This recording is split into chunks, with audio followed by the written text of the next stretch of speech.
Hein? Une dernière, pas nécessairement. Pas nécessairement. Vous voulez qu'on reste? Oui. On veut que le Seigneur y élargisse de sa parole de plus en plus. Amen. Gloire à Dieu. Amen. Merci Seigneur. Alléluia. Prendre son envol. Peut-être qu'il y en a qui sont déjà rendus dans le ciel. Vous avez déjà pris votre envol depuis jeudi soir, là. Amen. On est bénis. Je veux remercier Denis encore une fois et toute leur équipe. Le travail admirable. C'était un beau baptême de la Gaspésie pour moi aussi. Il n'y a pas juste Olivier que c'est la première fois. Nous aussi, c'est la première fois en Gaspésie. On est très bénis. Votre accueil est très chaleureux. On a été bien reçus. Lynn, elle me disait, elle disait, Guy, elle dit, il y a plein de gens qui viennent me voir, me dire comment est-ce qu'ils ont été bénis par mes capsules. Je dis, ah ouais, ah, ça, moi, personne qui est venu me voir.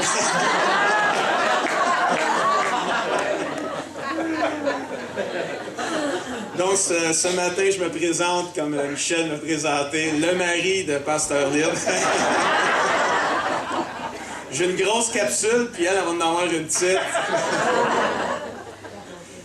Mais ce matin, je veux parler de l'aigle. Il y a eu quelques chants qui étaient chantés, des oiseaux qui s'envolent, et je trouvais ça le fun, parce que je veux parler de l'aigle. C'est mon oiseau préféré. Et j'aime l'aigle. J'ai des aigles dans mon bureau. J'ai une peinture de ma femme qui a fait une tête d'aigle dans mon bureau. J'aime l'aigle. C'est beau, j'aime la sculpture qui est là aussi. L'aigle, c'est l'oiseau qui vole le plus haut. C'est un oiseau qui est doué pour utiliser les courants aériens.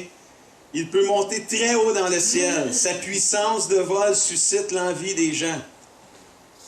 Mais moi, j'ai un Dieu qui est au-dessus de tout ça aussi. J'ai un Dieu qui est au-dessus de tout. J'ai un Dieu qui est tout-puissant. Et Ésaïe 57, verset 15 nous dit ceci, « Car ainsi parle le Très-Haut, dont la demeure est éternelle et dont le nom est saint. J'habite dans les lieux élevés, dit l'Éternel. J'habite dans la sainteté. Mais je suis aussi avec l'homme, la femme qui est contrit, qui est brisé, qui est humilié. Pourquoi qui est avec cette personne-là? Afin de ranimer les esprits brisés, les cœurs brisés et les cœurs contrits. Ça, c'est le grand Dieu que nous servons et que nous aimons. Oui, il est saint. Oui, il habite là-haut dans le ciel et au-dessus de tout. Mais il est assez plein d'amour, comme on l'a chanté, fidèle, pour aussi venir habiter et être avec le cœur brisé, la personne qui est contrit et qui est humiliée, pour la ranimer. Te sens-tu brisé ce matin? Te sens-tu contrit ce matin? Nous servons un Dieu qui est là avec toi ce matin, prêt à te ranimer, à raviver la flamme. Mais l'oiseau, l'aigle, ne s'arrête pas là. L'aigle, c'est quelqu'un aussi qui, non seulement vole le plus haut, c'est l'oiseau qui voit le plus loin. La vue perçante de l'aigle est en fait de lui un chasseur extraordinaire. Ça a l'air que l'aigle, ça m'est jamais arrivé de voir ça, là. Ça a l'air que l'aigle est très haut, très très loin, puis il voit là, le poisson dans l'eau de très haut, puis là, ça a l'air qu'il t'envoie ça, qu'il te soigne ça par en bas, là. Puis là, il arrive, là, puis chlouing, il rentre dans l'eau, puis c'est un poisson qui sort dans la bouche, comme si de rien n'était. Même le poisson n'a pas eu le temps de rien voir arriver. Et il a une vue, l'aigle, incroyable. L'aigle est capable de voir une marmotte à plus d'1 kilomètre. Moi, je joue au golf, j'ai de la misère à voir ma balle à 200 verges. J'ai des lunettes, en plus. Quand je joue avec mes amis, je leur dis, mettez-vous en arrière de moi, puis regardez ma balle, où est-ce qu'elle s'en va, puis je la vois même pas atterrir. C'est vrai que je frappe super loin, donc c'est pour ça.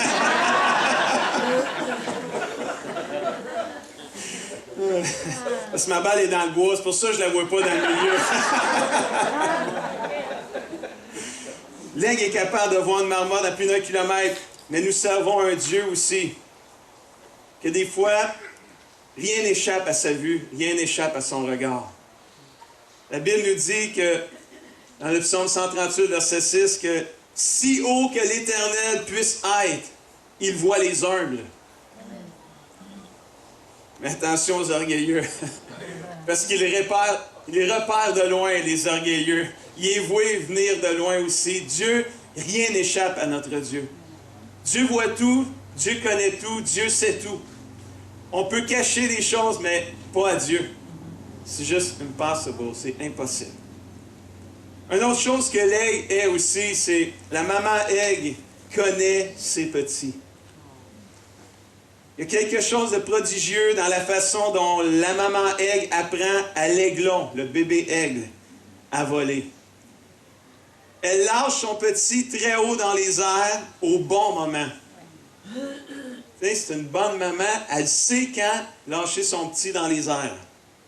Lorsque les muscles et les ailes de ce bébé aigle-là sont suffisamment développés pour le porter, elle va le laisser aller dans les airs. Elle va l'emmener avec elle dans les airs, puis à un moment donné, elle va te lâcher douce dans les airs. Parce qu'elle sait qu'il est prête à affronter les vents puis à voler dans les airs. Et chose extraordinaire, l'aigle est aussi capable, la maman aigle est aussi capable d'étendre ses ailes et de porter son bébé aigle, son aiglon, en cas que celui-ci défaillerait. Puis là, il est dans le trou, puis il a l'impression qu'il bat des ailes. Mais la maman aigle, elle va arriver, puis elle va venir te le reprendre et te le porter pour pas qu'il se fasse mal. Dieu nous livre un message extraordinaire au travers de l'aigle ce matin. Et il nous dit, je te connais, je sais ce dont tu es capable. Aie confiance en moi, c'est moi qui t'apprendrai à marcher droitement. Est-ce qu'on est prêt de faire confiance pour chaque circonstance de notre vie, peuple de Dieu? Il y a un verset, moi, qui me fascine. 1 Corinthiens 10, verset 13.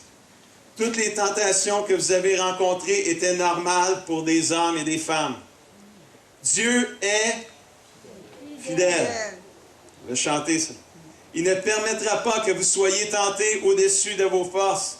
Quand vous serez tentés, Dieu vous donnera la force de le supporter et aussi le moyen de vous en sortir. Il n'y a rien au-dessus de nos forces, frères et sœurs, chers amis. Quand vous dites « Oh, c'était plus fort que moi! C'était plus fort que moi! » Ça n'existe pas, ça, comme chrétien.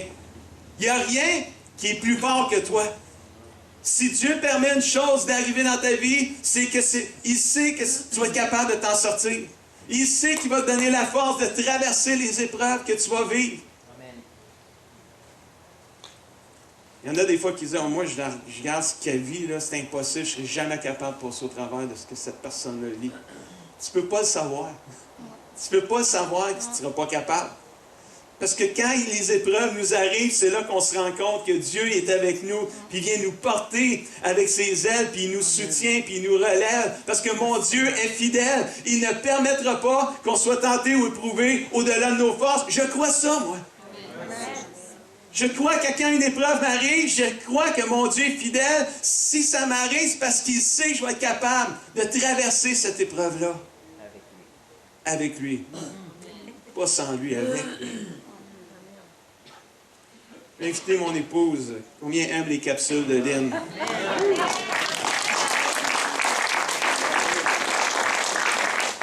Je suis certain que vous allez plus vous rappeler de sa capsule ce matin que le reste de mon sermon, mais écoutez bien, je crois que Dieu a une parole pour vous ce matin. Oh, c'est vrai. Le rouge.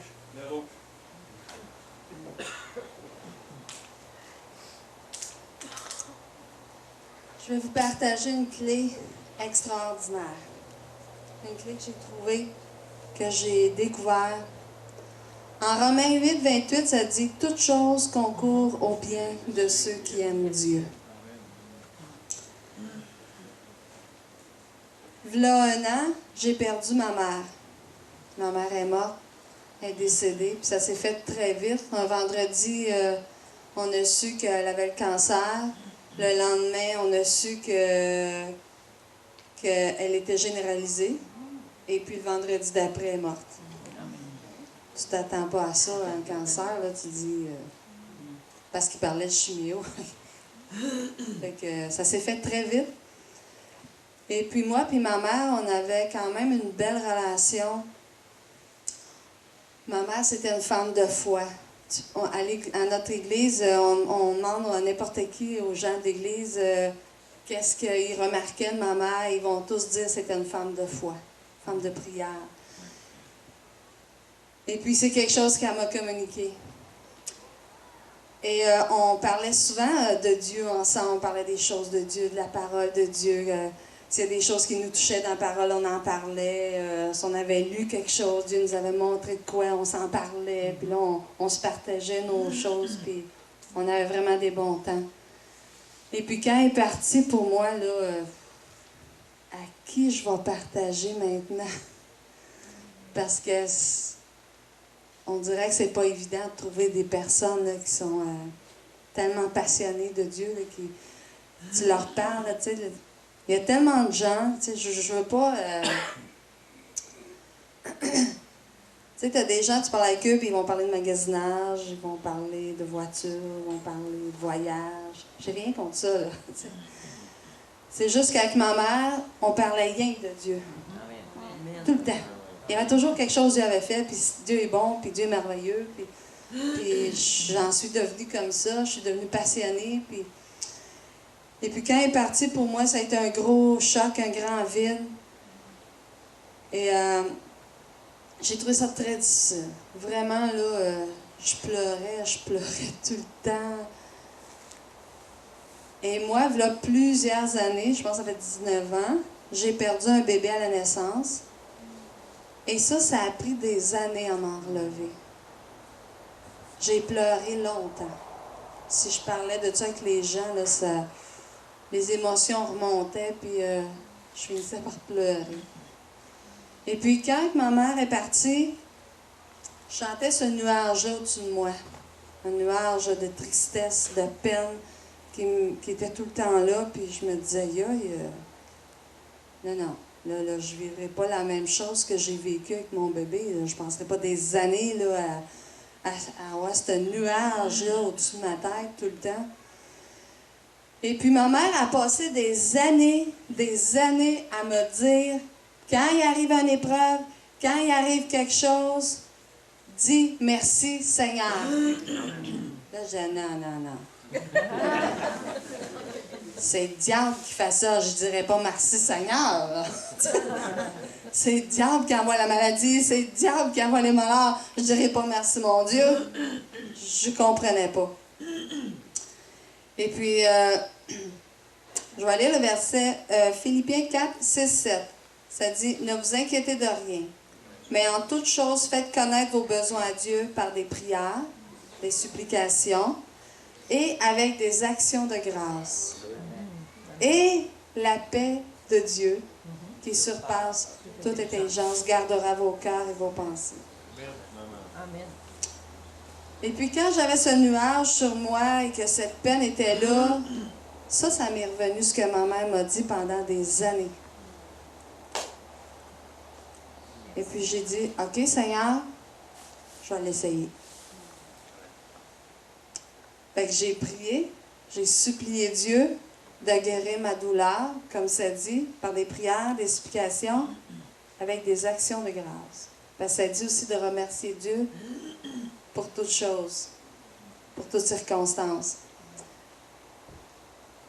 Et là, je pleurais, là, je gémissais de douleur et j'ai commencé à dire « Merci, mon Dieu, d'être venu chercher ma mère. Merci, mon Dieu, parce qu'elle a combattu le bon combat jusqu'à la fin. Merci, mon Dieu, parce que je sais que tu as fait la meilleure chose pour elle. Merci, mon Dieu, parce que je sais que tu vas guérir mon cœur et tu vas me relever. » Et j'ai commencé à dire merci à Dieu pour tout ça. Puis là, je pleurais. Ça faisait tellement mal.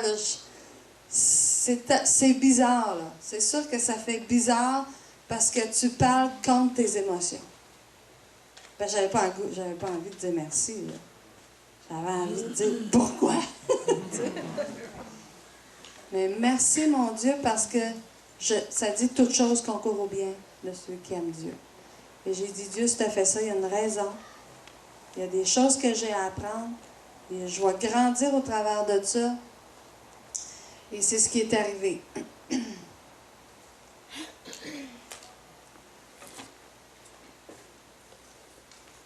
Et à environ peut-être 2 mois après là, que ça s'est fait, tout ça, là, parce que c'était constamment là. Et puis quand j'ai commencé à remercier Dieu, pour ce qu'il avait fait. Il était venu la chercher. Et merci Dieu parce que... Puis, tu sais, je me disais, au fond, elle est bien en haut, elle, là. Elle est à la meilleure place. Et puis là, tout à coup, la joie commençait à venir dans mon cœur. J'ai commencé à me sentir bien et la paix, ça dit après les actions de grâce, qu'est-ce qui se passe? Et la paix de Dieu, qui surpasse toute intelligence, gardera vos cœurs et vos pensées. Et la paix de Dieu a commencé à venir sur moi. La joie de Dieu. Et puis là, après ça, j'arrivais à l'église et les gens me disaient « Comment ça va, Lynn? Vas-tu bien? On peut-tu faire quelque chose? Tu veux que je prie pour toi? » C'est beau, là, c'est correct. Mais là, j'étais là. Ben, ça va bien. J'étais guérie. Complètement. Je parlais de ma mère et j'avais de la joie. Je me disais, gloire à Dieu parce qu'elle est en haut, puis elle est arrivée en haut, elle là. Es-tu bien un peu? Puis j'ai hâte, moi aussi, d'y aller. C'est la meilleure place dans la présence de Dieu. Et je vais aussi juste raconter très, très vite, mon garçon, il a vécu, mon garçon que j'ai ici, Kenny, il a vécu quelque chose durant l'école. Il était un petit peu timide de venir. J'aurais voulu qu'il vienne le raconter lui-même.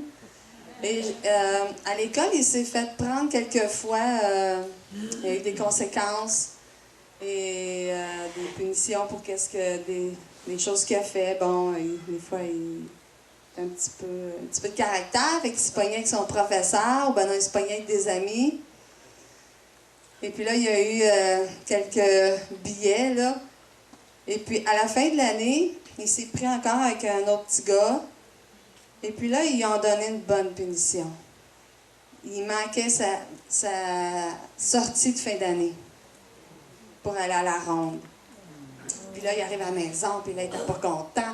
Puis là, c'était pas juste parce que l'autre ami, lui, il n'y avait pas de conséquences.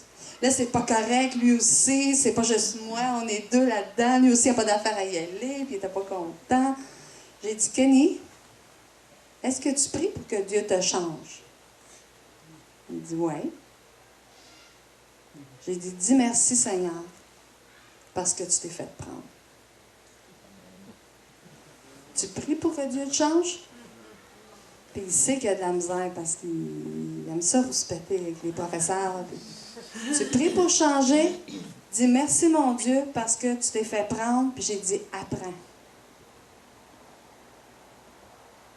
Puis au début... Finalement, il a dit, OK, il l'a fait. Il l'a fait personnellement. Il a remercié Dieu parce qu'il s'était fait prendre. Puis que Dieu, il voulait que... Puis je lui avais dit, j'ai dit, parce que l'autre n'était pas pris, j'ai dit, Dieu, il corrige ses enfants. Il ne corrige pas l'injuste. Lui, un jour, va payer pour ces choses, mais Dieu reprend ses enfants parce qu'il les aime. J'ai dit, Dieu t'aime, puis il te reprend, puis il veut te changer. Il a remercié Dieu pour ça. Et puis là, il aurait fait attention plus à son comportement à l'école. Et puis, un petit bout de temps après, j'ai reçu un téléphone à la maison. Elle dit, on a rencontré l'autre garçon. Je lui ai dit que Kenny manquait sa sortie de fin d'année parce que, bon, il s'était pris avec. Et elle a demandé, est-ce que Kenny s'est amélioré? Et qu'il a dit, oui, il s'est amélioré. Puis il m'a pu achaler, ça va bien. Elle dit, est-ce que tu crois qu'il mérite de manquer sa sortie? Parce que Kenny voulait aller s'assiner avec la directrice au début, là. J'avais dit, fais pas ça. J'ai dit, paie pour ton erreur. Puis il n'a pas été. Puis là, c'est ça, elle dit, est-ce que Kenny mérite ça? Il dit, non, Kenny ne mérite pas ça parce qu'il a changé. Fait qu'ils ont rencontré Kenny après, puis ils lui ont dit, Kenny, on a parlé à l'autre garçon, puis il nous a dit que tu ne méritais pas d'avoir cette punition. Et puis, ils lui ont enlevé sa punition.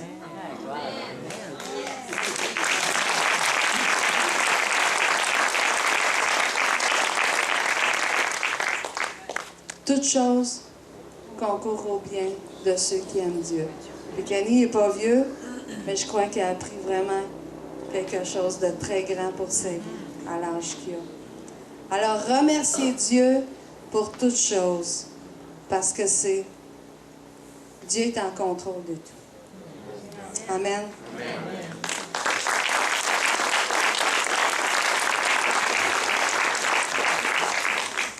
Amen. Hallelujah. Quelques points en terminant, merci. Juste une petite photo. Ah, une petite photo. Oui, c'est bon. On aime ça des fois.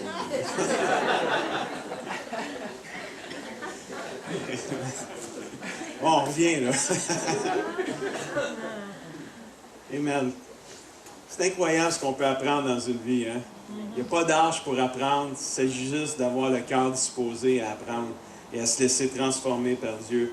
Et un des points importants de l'aigle, puis je vais terminer vraiment avec cette pensée-là ce matin, c'est que l'aigle, lui, il n'a pas peur des tempêtes, il affronte les tempêtes. Alors que les autres oiseaux ont tendance à fuir, l'aigle, lui, agit différemment. Il cherche le noyau du courant aérien et une fois qu'il l'a trouvé, il déploie ses ailes dans la tempête. Et il peut ainsi s'élever encore plus haut et traverser les tempêtes qu'il affronte. Quelle belle leçon pour nous ce matin. Nous devons apprendre à transformer les obstacles et les épreuves en opportunités. On a parlé de tremplin cette semaine, en fin de semaine avec Pastor Chuck. Je vous le dis, tous nos messages sont interreliés et on ne sait pas parler. On a parlé au Saint-Esprit, il faut craindre qu'il nous a bien inspirés.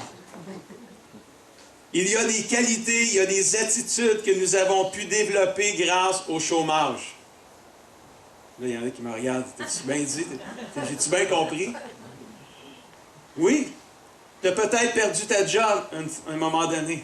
Ça t'a déçu, ça t'a blessé, ça t'a brisé. Ça t'a emmené sur tes genoux, ça t'a emmené à prier. Ça t'a emmené peut-être à trouver une nouvelle job que ça fait longtemps que tu rêvais et que tu priais pour. Mais ça prenait le chômage pour t'emmener là. Le tremplin vers. Suivez ce que je suis en train de dire? Et des fois, peut-être, c'est la mort, c'est la maladie qui est arrivée. Les épreuves qui sont arrivées. Moi, cette année, j'ai fait les funérailles d'un ami de 45 ans, à la même âge que moi. À un moment donné, j'étais couché un dimanche soir, et mon garçon se lève, mon plus vieux vient voir, puis il avait checké Facebook, puis les nouvelles sur Facebook, puis il vient me réveiller à minuit parce qu'il avait appris quelque chose, puis c'était trop dur à garder, puis il ne pouvait pas garder une nuit de plus. Il vient nous voir, puis il dit « Papa, maman, il dit Patrick Sirois, il est mort. » C'était mon ami de 45 ans. Là. Hein? Sirois est mort, là, ça réveille. Hein? Là, tu te dis « Non, ça se peut pas. » Tu vas voir sur Facebook, puis là, je regarde son Facebook, puis là, il y avait plein de messages de sympathie adressés envers ses enfants et sa femme, puis j'avais la misère à le croire. Je me dis « Ça se peut pas, là, tu sais. » Et là, il y a un pop-up qui a sorti le chat room de Facebook, puis c'était comme au nom de Patrick Sirois, puis qui disait « Allô, est-ce que tu es là, Guy? » Là, il dit « Tu mens? » Là, je me suis dit, c'est une joke d'abord, là, tu sais. Puis là, j'ai dit, c'est-tu Patrick? Puis là, elle dit non, c'est Nathalie, sa femme. Je peux-tu t'appeler?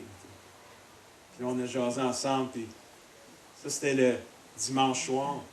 Le vendredi matin, il a déjeuné avec sa femme au restaurant. T'es pas malade, ce gars-là? Il déjeune avec sa femme, puis après le déjeuner, il dit à sa femme, il dit, j'ai mal à la tête, chérie. Il dit, viens m'amener à l'hôpital. Aïe, aïe. Il a fait un anévrisme au cerveau. Le cerveau il a éclaté. Il est mort la journée, la fin de journée, déclaré mort officiel le samedi. Il descend 4 enfants derrière lui. 4 jeunes enfants. Les épreuves, mais on a rencontré sa femme dernièrement, j'ai fait les funérailles. C'est dur de faire les funérailles de ton chum. C'est dur de faire les funérailles de ton chum. Mais quand tu sais qu'il est sauvé, c'est plus facile. Il y a une espérance. Tu peux donner un message d'espoir aux gens autour de toi. Mais les épreuves, comment on réagit devant les épreuves? Hier matin, je devrais arrêter de regarder Facebook. J'apprends des choses sur Facebook. Hier matin, juste avant de m'en venir, je regardais un peu là, les nouvelles de mes amis. J'ai tellement d'amis sur Facebook. Et on a un couple d'amis à Saint-Hyacinthe que l'épouse, de notre âge encore une fois, l'épouse a dû affronter le cancer il y a quelques années, le cancer du sang, la leucémie. Et depuis un an, elle était en rémission et elle était en train de refleurir et de revivre cette jeune dame-là. Et je l'avais vue dernièrement à l'épicerie, puis tu sais, elle était en train de revivre. Là. Et là, samedi matin, hier matin, je regarde Facebook, puis elle a laissé un message, puis elle dit « Je veux juste vous annoncer une triste nouvelle ce matin. Le cancer est revenu, il me reste 1 mois à 6 mois à vivre. » Là, je dis à Aline, je dis « La vie est si fragile. Quarantaine d'années, c'est notre âge. » Là, j'ai écrit un message. J'ai dit « Tu demeures une femme de foi et de courage. » J'ai dit « Si on peut aider, n'hésitez pas. » En message privé, quand je suis revenu hier soir de la journée. C'est bizarre, hein? Il a dit « Guy, je veux que ce soit toi qui fasses mes funérailles. » C'est des épreuves, ça, frère et sœur. C'est des épreuves, ça. Il y a des jeunes enfants qui restent là. Elle a un mari là, qui vont... C'est quelque chose, ça, frère et sœur. Comment qu'on réagit devant les épreuves? Il y a 3 ans, à un moment donné, j'ai reçu un coup de téléphone. Un autre de mes amis, même âge que moi. J'ai appris qu'il s'était suicidé. On a grandi à l'école du dimanche ensemble. On faisait des concours de versets par cœur, puis moi, je voulais pas qu'il gagne, puis lui, il voulait pas que je gagne. Fait qu'on apprenait nos versets par cœur. C'était une saine compétition, parce que là, on compétitionnait pour apprendre des versets. J'ai développé une mémoire avec ça. Je veux pas, tu apprenais des versets. Il m'inspirait à apprendre des versets, parce que je voulais pas qu'il gagne. Mais quand l'âge adulte est arrivé, mon ami a délaissé l'Église, a délaissé le Seigneur. Nos chemins se sont séparés. Moi, j'ai continué à servir Dieu. Je suis parti au Nouveau-Brunswick, je suis revenu, j'ai été 12 ans parti. Quand je suis revenu à Sainte-Julie dans les années 2005, j'ai retrouvé mon ami que ça faisait longtemps que je n'avais pas vu. Je dis « Hey, Bobby, c'est le fun de te voir, tu sais, puis on s'est salué, puis il a même organisé une retrouvaille de les amis de l'école du dimanche dans le temps, là, tu sais. Et on a fait une soirée, puis on était là, ma femme est venue avec moi aussi. Ce qui nous avait le plus attristé de cette soirée-là, c'est que tous les gens qui étaient là, on avait tous été à l'église ensemble quand on avait 15 ans, 16 ans, 17 ans. J'ai dit, il y avait plus de gens qui allaient plus à l'église dans toute cette gang-là que de gens qui allaient à l'église. On a tous été élevés dans les bancs d'église. Tous les gens pareils. C'était triste de voir plusieurs qui étaient partis. J'étais quasiment gêné de leur dire que j'étais rendu un pasteur, là. Tellement les cheminements s'étaient opposés l'un à l'autre. Pour me faire dire, pour me faire appeler, puis dire, Guy, ton ami Bobby s'est suicidé. Quelques temps après, pas longtemps après. Il n'allait plus à l'église. Sa femme, elle m'a connu quand on a fêté les 40 ans de Bobby. J'avais été le voir à sa fête. La première fois de ma vie, je voyais sa femme. Tout ce que sa femme savait, c'est qu'il ne voulait pas qu'un curé fasse ses funérailles. Fait qu'elle s'est dit, son chum, Guy, c'est un pasteur. On va l'appeler. C'était le premier ministère que je faisais à l'église dans la région de Saint-Hyacinthe. J'avais été voté pasteur, mais je n'étais pas arrivé encore. Le premier ministère que je fais dans la ville de Saint-Hyacinthe, c'est les funérailles de mon ami Bobby qui s'est suicidé. J'ai plein de pasteurs parce que c'est la grande famille des Marais. Il faisait partie de la grande famille des Marais qui a fondé l'église de Saint-Hyacinthe. J'avais des Raymond Lemaire dans la salle, des Pierre Riendeau dans la salle.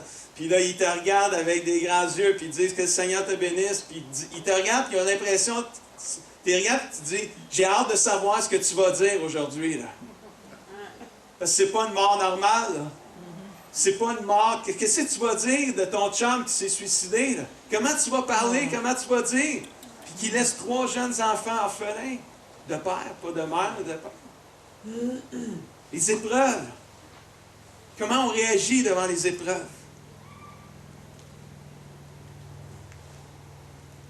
Toutes ces épreuves-là nous permettent d'atteindre des niveaux encore plus élevés dans notre intimité avec Dieu, puis dans notre relation et dans notre foi avec lui. Tout le week-end, on a parlé de prendre notre envol, puis de grandir, puis d'aller de l'avant, puis d'aller plus loin. Mais Dieu se sert parfois des épreuves de la vie, des temps difficiles qu'on peut vivre comme un tremplin pour nous faire grandir, puis nous faire maturer dans le Seigneur.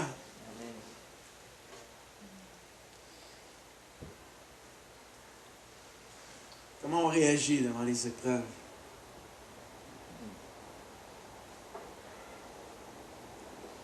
Lynn partageait qu'on a perdu un bébé à la naissance, il y a 18 ans.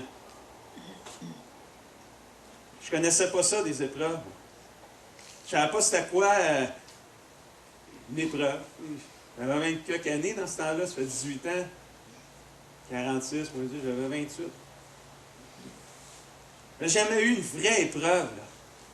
Là, c'était la première fois de ma vie que quelque chose de grave m'arrivait. Je n'avais pas vraiment perdu d'être cher. Vraiment, là, ce que ça m'avait marqué profondément. Tu arrives à l'hôpital pour accoucher de ton enfant, puis le cœur du bébé ne bat plus. Puis là, il cherche le cœur, le battement de cœur. Puis là, il arrive plus haut, la bédaine, puis là, tu entends pou, pou, pou, pou. Puis là, tu dis, ouf, on l'a. Là, l'infirmière dit, non, non, ça, c'est le cœur de votre femme, ça. Puis là, tu te dis, il est mort. Là. Puis là, tu ne fais pas juste le penser, tu le dis à l'infirmière. Vous êtes en train de me dire là, que c'est fini. Vous êtes en train de me dire qu'il est mort. Puis, tu vois comment que c'est dur des fois à dire oui, c'est vrai. Tu voyais l'infirmière, elle avait tellement de tristesse, c'était tellement difficile pour elle de dire oui, il est mort, qu'elle n'a jamais osé, parce qu'elle sait que ça déchire, elle sait que ça fait mal, tu ne peux pas dire ces nouvelles-là. Elle dit, mais je pense qu'il faudrait juste avant aller faire une échographie pour être bien certain que c'est vrai. Ben, nous autres, on le savait que c'était vrai quand même. C'était tough parce qu'il était encore dans le ventre de Lynn. Mes 2 plus vieux avaient 5 et 3 ans dans ce temps-là, puis ils étaient partis chez la matante pour se faire garder, puis ils attendaient. Ils avaient juste hâte de savoir ça va-tu être un petit frère, une petite soeur, on ne savait pas encore.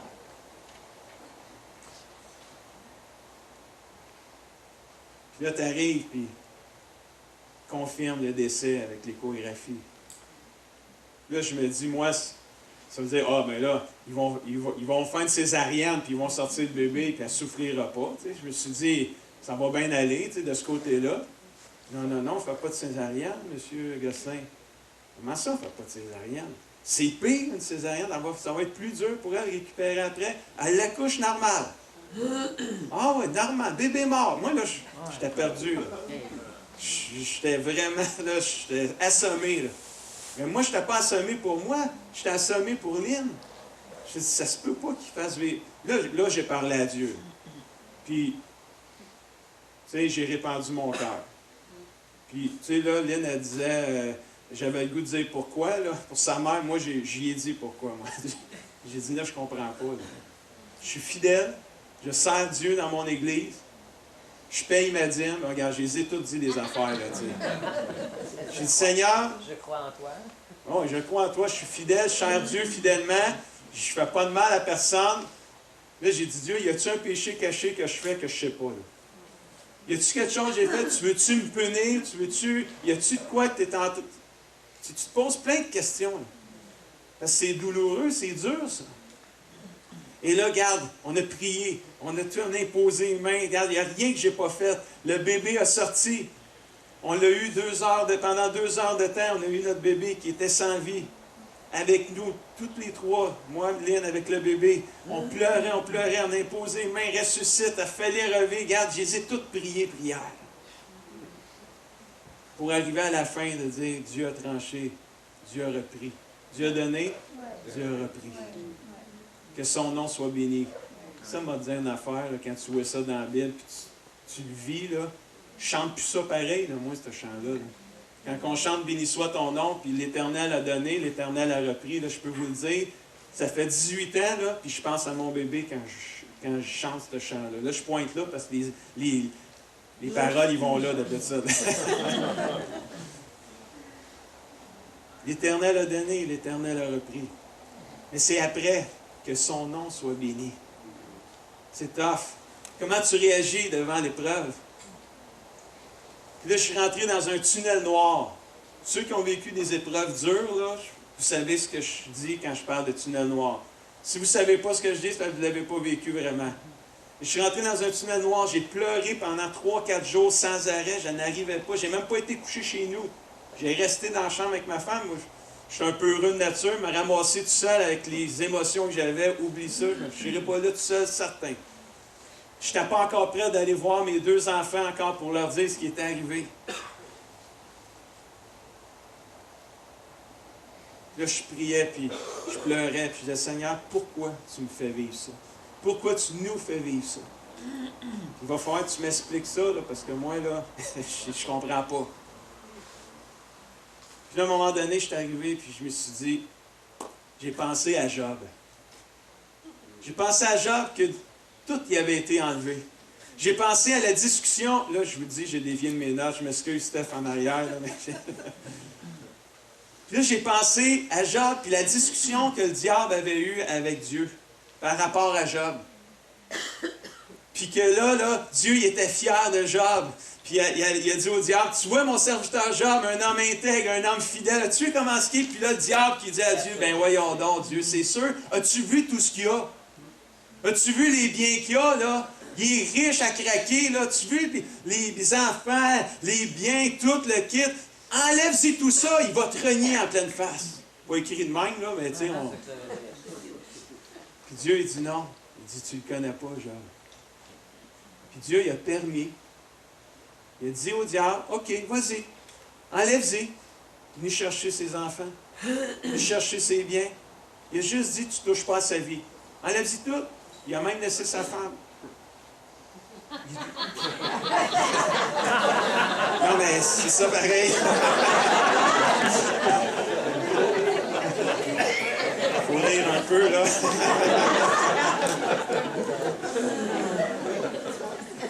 Et là, je pensais à Job. Là, je me suis dit, Dieu, as-tu eu une discussion comme ça à mon sujet avec le diable? Puis que le diable, il te dit, tu as dit, regarde Guy, mon serviteur fidèle, qui me sert fidèlement, intègre. Puis là, le diable, il aurait dit, ben oui, c'est sûr, as-tu vu comment tu te bénis? As-tu vu cette belle famille, sa femme, ses enfants, tu te bénis, tu sais? Puis sa job, j'avais un travail, dans ce temps-là, je n'étais pas pasteur. Il dit, ouais, enlève-y donc un enfant, tu vas voir là, que ça ne sera plus pareil. Là, j'ai pensé à ce qu'il y aurait eu une discussion comme ça, puis là, je me suis dit, no way. Si le diable, il pense que là, parce que je perds mon enfant est décédé, que je vais renier Dieu, puis je vais arrêter de le servir, si c'est ça, pour ça que c'est arrivé, bien, il y a une mauvaise nouvelle pour le diable. Je me suis dit non. J'ai dit, Dieu, c'est là que j'ai dit, Dieu t'a donné, t'a repris, à partir d'aujourd'hui, je vais bénir ton Saint-Nom. Tu sais ce que je vis, ça fait mal, c'est douloureux, ça me crève le cœur, ça me brise en morceaux, mais j'ai dit, tu vas réparer ces morceaux-là, tu vas tous les remettre ensemble, puis tu vas me remettre à neuf, là, je ne sais pas où la madame, les patchs, là, il n'a pas patché ça, Dieu, il m'a complètement guéri. Complètement guéri. Puis un jour, j'ai dit, Dieu, tu vas me dire, au moins, tu vas me répondre, je vais avoir une réponse à un pourquoi c'est arrivé. Mais un jour, j'ai vécu une expérience, quand j'étais au Nouveau-Brunswick, j'ai été parler à des prisonniers. J'ai été prêcher à des prisonniers à la prison de Saint-Hilaire. Moi, là, regardez-moi comme il faut, là. J'ai pas l'air d'un bandit, là. Je ne connecte pas avec les prisonniers. J'ai rien fait dans ma vie que je pourrais dire à un prisonnier qui connecte avec moi. Mes crimes les plus gros, c'est de taper un 5 cents avec un marteau sur du ciment pour qu'il s'élargisse vers un 25 cents pour jouer dans les machines à boules.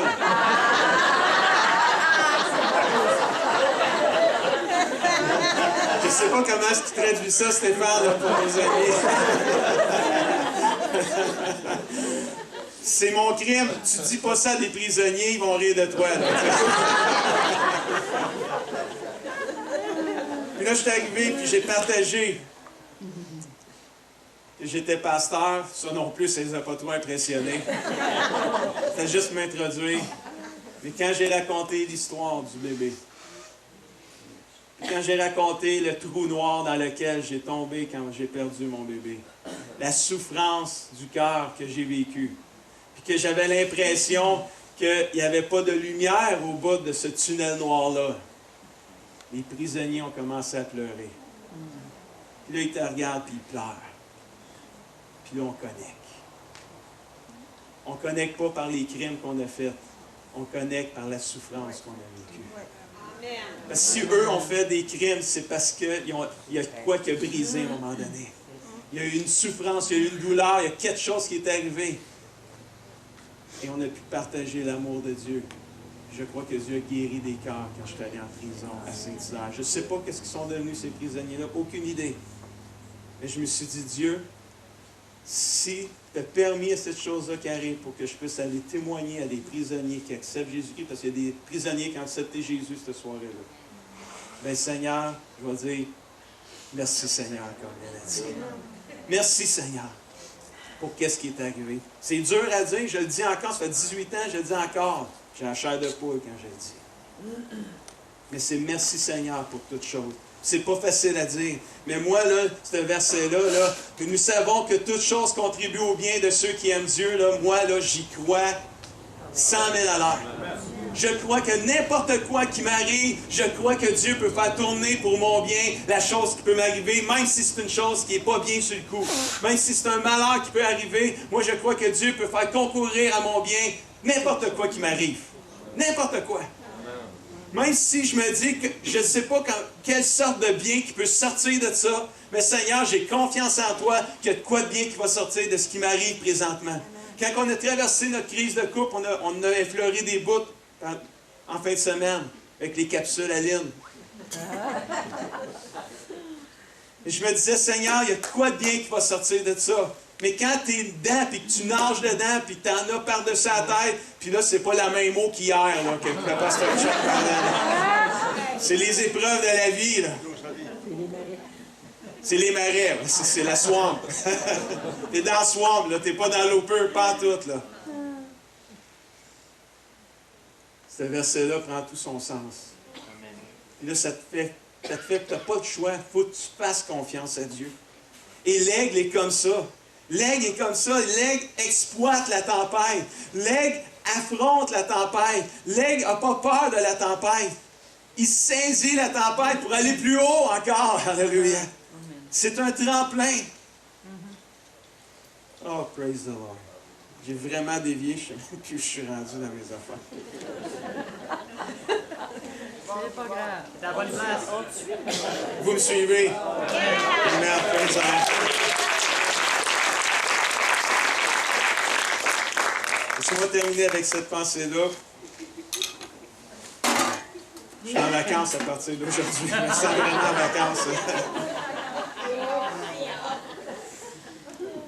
Point numéro 5 pour Stéphane en arrière, parce que celui-ci ne doit plus savoir ce que je suis rendu. L'aigle, la maman aigle, aide le bébé aigle, l'aiglon, à grandir. Et on a parlé de croissance toute la fin de semaine. Là. Prendre son envol, grandir. Mais on ne naît pas un aigle. Je parle pour l'aigle, mais on le devient. Bien que le bébé aiglon naisse avec toutes les caractéristiques d'un aigle, il ne deviendra jamais un aigle mature en restant dans son nid au bon soin de sa maman aigle. Il lui faudra, tôt ou tard, affronter tout seul la pesanteur, les vents et les tempêtes. Cette épreuve où ce que la maman aigle, à un moment donné, pitch son bébé aigle, c'est vraiment le mot pitcher, dans le vide. Cette épreuve-là pour le bébé aigle, parce qu'il doit être, ça doit être quelque chose pour le bébé aigle, puis tu te ramasses dans le vide tout d'un coup, sors-les tes ailes, là, vas-y, là, t'sais.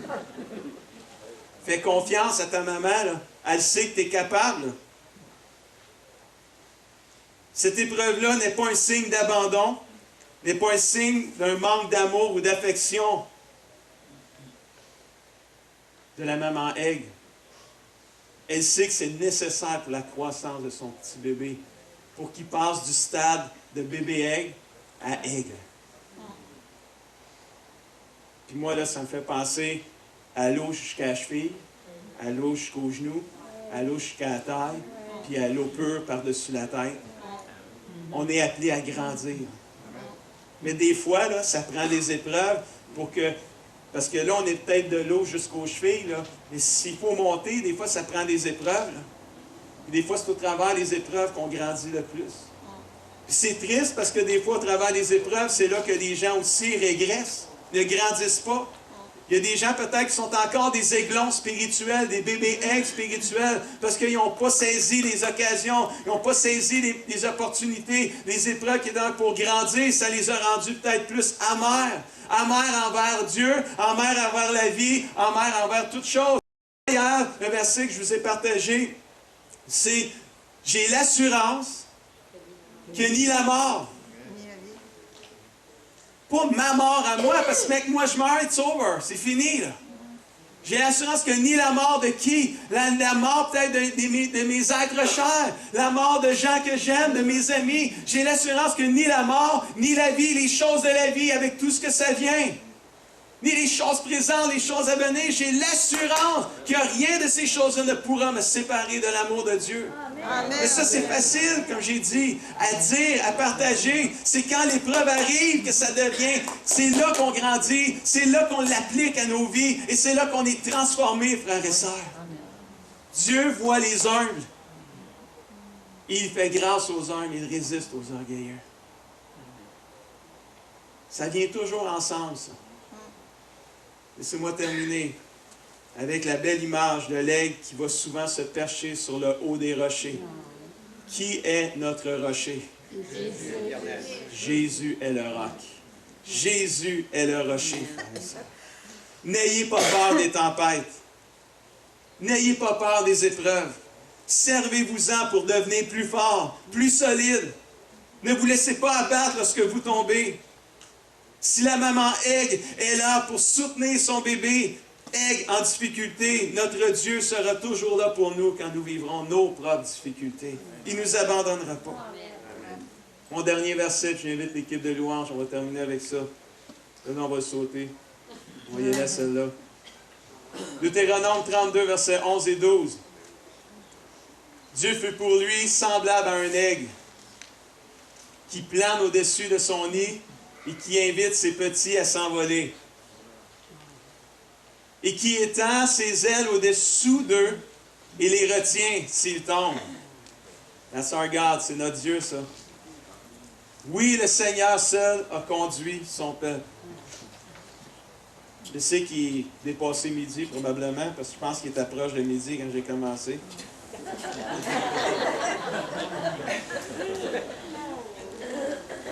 Je crois qu'en terminant, avant d'aller manger, parce que c'est le dernier moment, le dernier recueillement qu'on a à ce camp aujourd'hui, je crois qu'il y a un Dieu qui invite ses enfants à prendre leur envol, à s'envoler. Moi, j'aimerais ça qu'on puisse s'engager dans le Seigneur avant de partir, pour retourner chacun dans son église, dans sa ville, devenir des instruments où ce qu'on va être contagieux, où ce que les gens vont voir qu'il y a quelque chose qui s'est passé au Quinze-Cuminac, qu'il y a quelque chose qui s'est passé avec toi, qu'est-ce qui est arrivé? J'ai pris mon envol. J'ai décidé que je voulais servir mon Dieu, j'ai décidé que je voulais aller de l'avant, j'ai décidé que je voulais aller plus loin, j'ai décidé que rien ne m'abattrait. J'ai décidé qu'il n'y a pas une épreuve qui va me faire séparer de l'amour de Dieu. Je vais m'en servir pour grandir.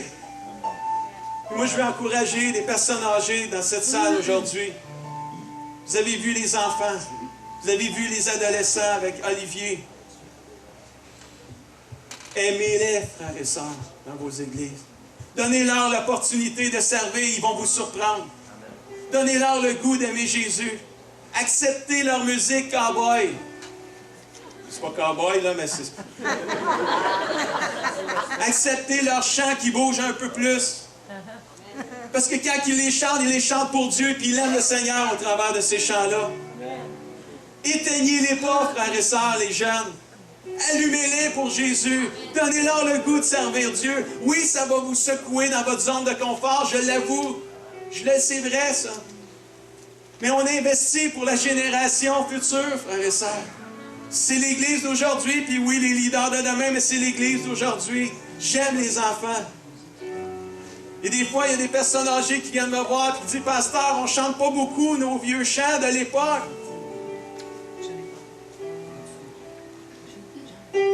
J'ai dit « Sachez, mes frères et sœurs, que vos chants, vos vieux chants, un jour, ils ont été des nouveaux chants quand vous les avez chantés.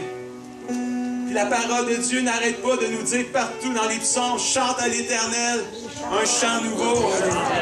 Ce chant nouveau-là, m'emmener, va devenir un vieux chant. Même nos chants nouveaux, je leur dis à mes personnes âgées, des fois, vous allez être tannés de chanter nos chants nouveaux. Parce qu'au début, ils sont nouveaux, puis on les chante tout le temps.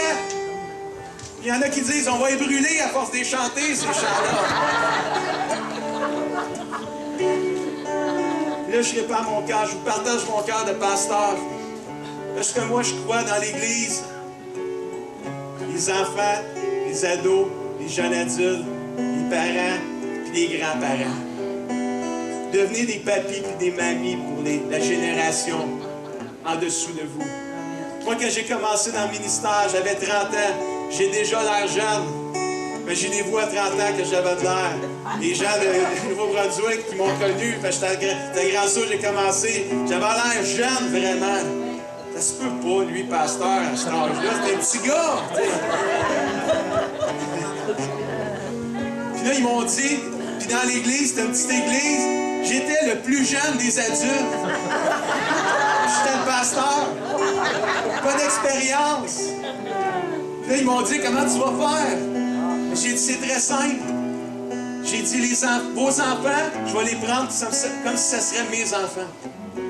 J'ai dit, vous, qui ont mon âge, ou qui étaient un petit peu plus vieux que moi, j'ai dit, je vais vous prendre comme mes frères et sœurs.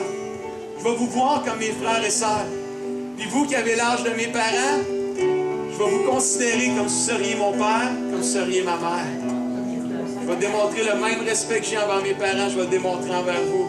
Puis vous qui avez l'âge de mamie puis papy, vous allez devenir mes mamies puis mes papis. On a commencé à s'aimer comme ça, au Nouveau-Brunswick. Parce que quand j'enseignais, je me prenais pas pour un autre, ça n'aurait rien donné. Il n'aurait pas écouté, anyway. On s'est respectés mutuellement. On a appris à s'aimer les uns les autres comme Jésus nous aime. Cette église-là, aujourd'hui, à Grand Sault, j'ai vu le pasteur cette semaine. Cette église est en train de doubler. Ils vont faire 25 baptêmes d'eau cet été. C'est incroyable.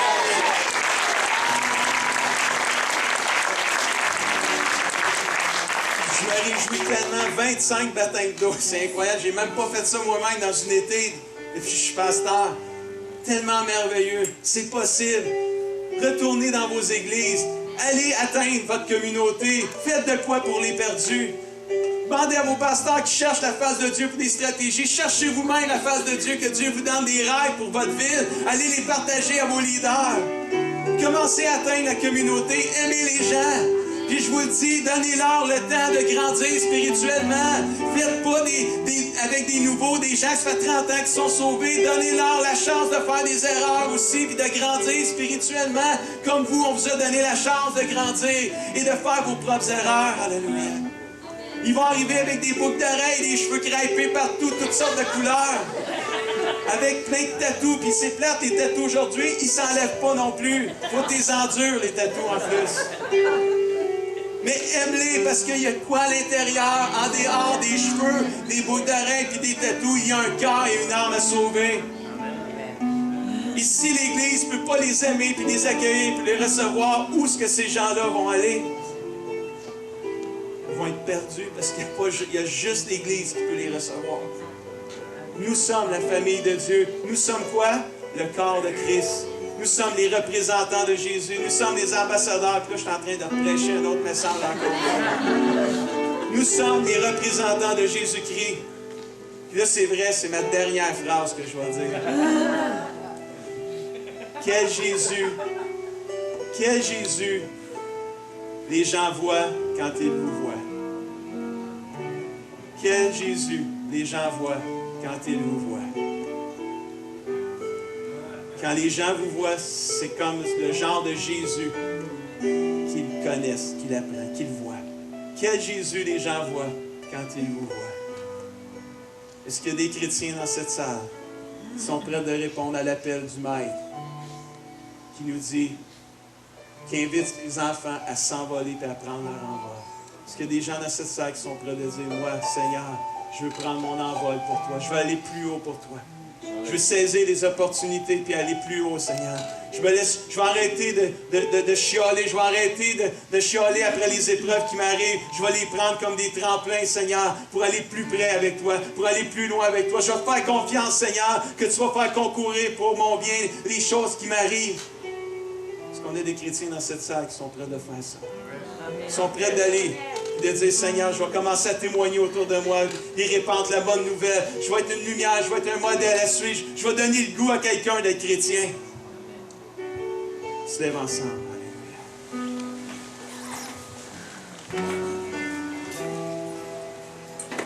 Alléluia. Alléluia, Seigneur.